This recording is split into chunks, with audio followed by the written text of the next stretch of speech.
So, it's been 12 years since I moved to California when I graduated from college back in Michigan. And so I moved to California, and when I moved to California, I moved to a town called Oakhurst, which is like a tourist retiring community. And I was like, Lord, why here? Anyway, long story short, when I moved to Oakhurst, I didn't have any friends, didn't have any family, so I built community within my church. And I remember meeting this wonderful elderly couple whom I call my grandparents of the gospel. And on Sabbaths, they would invite me over to their home, and they would feed me lunch, and we would have worship, and they would just give me words of encouragement, because at the time I was very depressed because I had moved from where all that was familiar to me to an isolated area, which the Lord will grow me. I didn't know that right then and there, but as time went on, I learned that. So the school system that I worked for, they closed after 4 years of living there. And so I moved to the town that I live in now.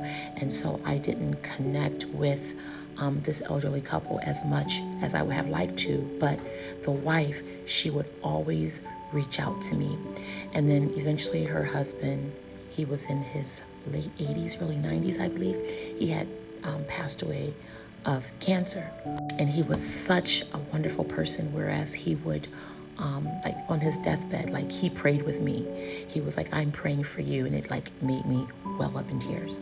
So his widowed wife ended up moving back to the south of either North Carolina, I believe. But she, being in her 90s, always kept in contact with me, maybe like every 3 weeks, every month. Like she would always keep in contact with me.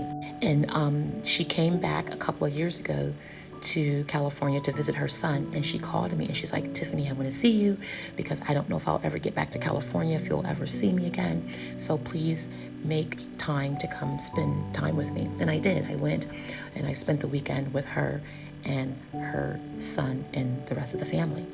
Well, I hadn't heard from her in like about 8 or 9 months, and I kept trying to call her and reach out to her, and I hadn't heard from her, and I was like, well, did she pass away? Because she was in her 90s.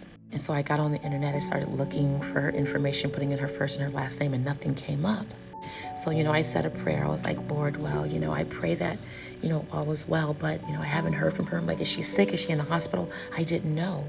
And I couldn't remember her daughter's number, or didn't even know that I had it to even reach out to find out if she was okay.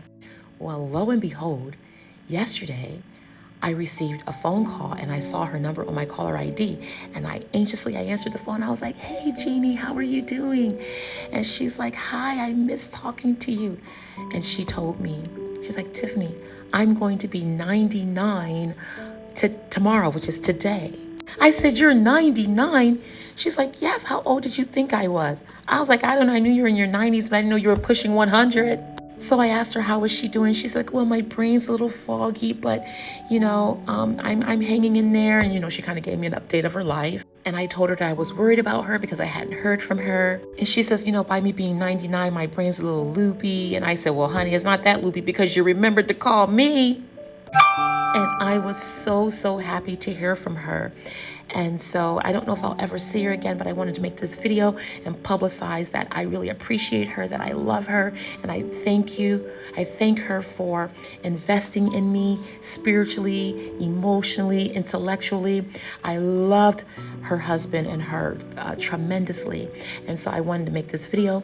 I want to post it, and I'm going to send it to her daughter because this 99-year-old grandma of the gospel doesn't do social media like that. So I wanted to acknowledge her publicly, and I'll send this message to her daughter. So happy 99th birthday, Jeannie Kildare. I love you so much.